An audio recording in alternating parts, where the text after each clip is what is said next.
के खास कार्यक्रम में खास लम्हे में आपका स्वागत है। आज हमारे साथ जुड़े हुए हैं लखनऊ की उत्तर प्रदेश की राजधानी लखनऊ से जुड़े हुए मड़ियाव थाने के गौशिया मस्जिद के सचिव साहब मोहम्मद आरजू जी। आज उनसे खास मौके पर ईद के मौके पर उनसे खास बातचीत होंगी और उनसे कई मुद्दों की बात होंगी। आइए फिर रूबरू होते हैं, उनके चाहने वालों तक उनकी खबर पहुँचाते हैं। सर बहुत बहुत शुक्रिया आपका हमारे चैनल में आपने इतना वक्त दिया। आपका भी शुक्रिया कि आप मुझे इस काबिल समझा। बताएं सर, पहला मुद्दा मेरा ये उठता है सर, जैसे कि आज ये रमज़ान का महीना चल रहा है और लोगों ने अपने घर को मस्जिद बना लिया है, घर में नमाज अदा कर रहे हैं और मस्जिद में नहीं अदा कर रहे हैं। तो अब मेरा मुद्दा असली ये उठता है सर, कैसे अभी ये जो जितनी नमाजें थी वो अदा हो गई हैं, अभी ईद की नमाज़ आने वाली है कुछ चंद दिनों के बाद, तो वो ईद की नमाज़ जो घर पे अदा करेंगे तो वो ईद की नमाज़ जो घर पे अदा होगी उसकी मान्य होगी या फिर नहीं होगी, और अदा करें तो कैसे करें? सबसे पहले मैं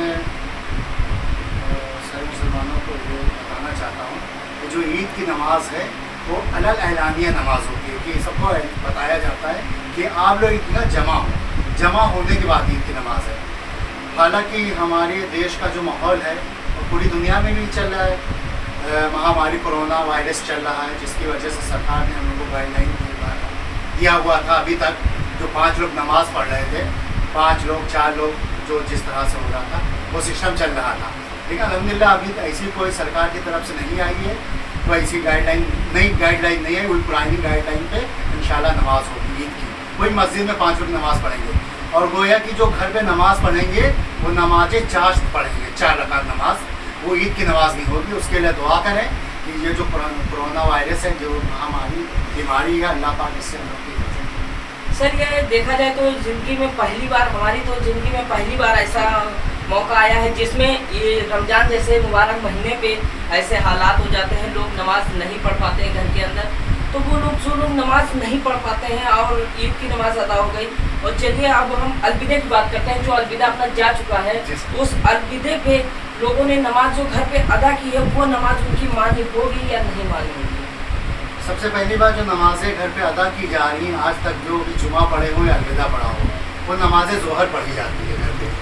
हालांकि जुमा घर पे नहीं है, वो मस्जिद में नमाज होगी जुमा की, जो जुमा जहाँ कायम होगा नमाज का वहीं जुमा होगी। और दूसरी बात कि जो बीमारी राइज हुई है या कहीं से आई है, अपने हिंदुस्तान में फैली हुई है, तो उससे बचने के लिए हिफाजत बहुत ज़रूरी है। अपना इस्लाम भी यही कहता है कि अपनी हिफाजत करें। चलिए सर, और जैसा कि अभी आपने देखा है दूसरे चरण तक हम बात करें लॉकडाउन को लेकर, दूसरे चरण तक, तो दूसरे चरण में हमारे प्रधानमंत्री नरेंद्र मोदी जी ने ऐसा कोई ऐलान नहीं किया था किसी चीज़ को खोलने के लिए, और अचानक ही उनकी पता नहीं मन में क्या सवाल उठा कि वो मुबारक जैसे रमज़ान के महीने में उन्हें शराब की दुकान खुलवा दी।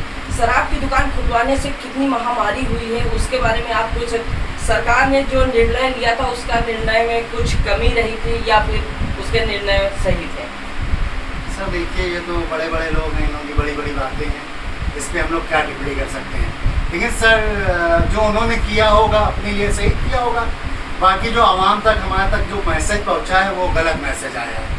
हालांकि जिनके घर खाने का नहीं है, जिनके घर खाने का, उनकी पीने की आदत उनके घर में, उनको पीना है तो पैसे कहाँ से आएंगे? तो उनके अपने घर में मारपीट, उसके जेवर ले लेना, पैसा ले लेना, उसकी बीवी को वही मान लीजिए किसी पर 500 है, उससे उसको घर चलाना है, वो 500 रुपये उन्होंने लिया, गए दारू के ठेके में दारू पी ली। इससे बहुत ही समझ लिए जो अपना समाज है इसमें तरह तरह की बातें, इस तरह से बहुत सारी बुराइयां फैली हुई हैं। तो अब आपके चाहने वाले ये जानना चाहते हैं, ईद की नमाज हम घर पे अदा करेंगे तो किस तरह से अदा करेंगे, और नमाज की जो सूरतें होती हैं वो ईद की जो नमाज होती है वो अजीब तरीके से होती है, उसकी सूरतें लोगों को नहीं मालूम है, तो कैसे अदा करेंगे? आप उसके बारे में अपने चाहने वालों को थोड़ा सा बता दीजिए किस तरह से नई ईद की नमाज अदा करनी है। और जैसे कि अभी लोगों ने कहा है, लोगों ने जैसे कई संगठनों ने गुजारिश की है पीएम नरेंद्र मोदी जी से ईद की नमाज पढ़ने की इजाज़त दी जाए, तो ये बताइए आपकी मस्जिद में जैसे इजाज़त मिल भी जाती है तो सोशल डिस्ट्रिक्ट पे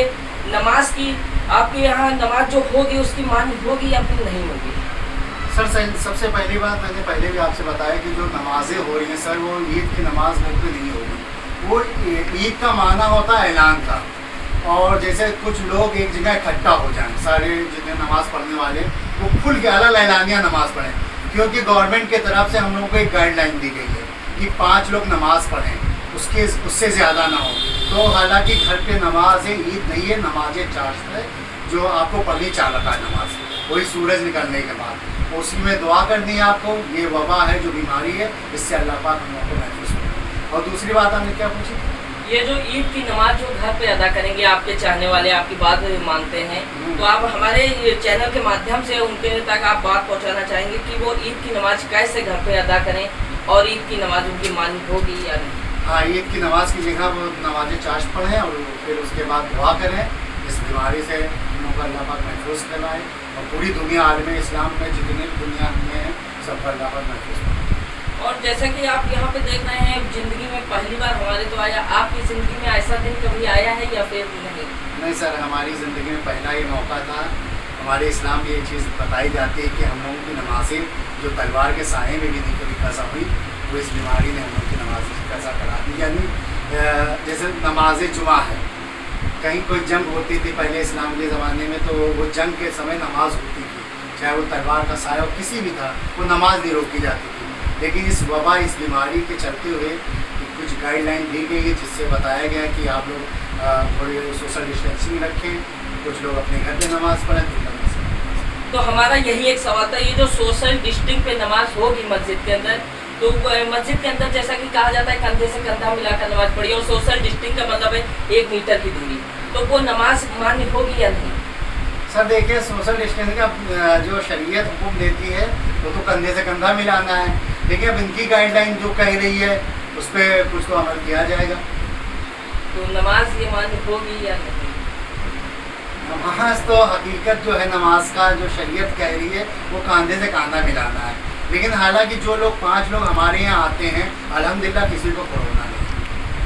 5 लोगों में आपके यहाँ नमाज हो रही है। और आने वाली ईद की नमाज में तो आप इसमें क्या करेंगे? जैसे कि सरकार कोई नियम दे देती है नमाज पढ़ाने के लिए सोशल डिस्ट्रिक्ट पे, तो आप सोशल डिस्ट्रिक्ट पे नमाज पढ़ाएंगे या फिर नमाज नहीं पढ़ाएंगे? नहीं, हमारे हाफिज़ साहब हैं, हाफिज़ मुश्ताक साहब हैं, वो अल्हम्दुलिल्लाह नमाज ईद पढ़ाएंगे और अल्हम्दुलिल्लाह हम 5 लोग पढ़ेंगे। और हमारे मैसेज जो आवाम में आप कहना चाह रहे हैं, क्या मैसेज देना चाहते हैं? सबसे पहले मैसेज ये मैं देना चाह रहा हूँ कि जितने भी हमारे गरीब भाई हैं, चाहे वो हिंदू हो चाहे मुस्लिम है, हमको सिर्फ इंसानियत लेके चलनी है।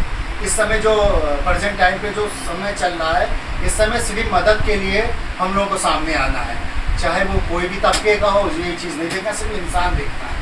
किसी के यहाँ अगर खाने का नहीं तो खाना पहुँचाना, अगर कोई किसी तरह की परेशानी है उसकी परेशानी को दूर करना, पैसे से मदद करना, हर चीज़ से उसकी मदद करना। और अल्हम्दुलिल्लाह आप देख रहे हैं सर कि हम लोग मदद कर रहे हैं, अल्हम्दुलिल्लाह आगे भी मदद करते रहेंगे जब तक ये लॉकडाउन चल रहा है।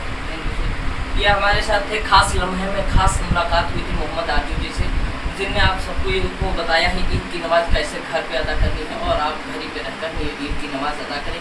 मोहम्मद आरजू जी की बात माने, उनके दिलदार लोग जितने भी उनके तक ये मैसेज पहुँचा रहे हैं। वो कैमरामैन राजा अली के साथ अब्दुल रहमान, उत्तर प्रदेश की राजधानी लखनऊ।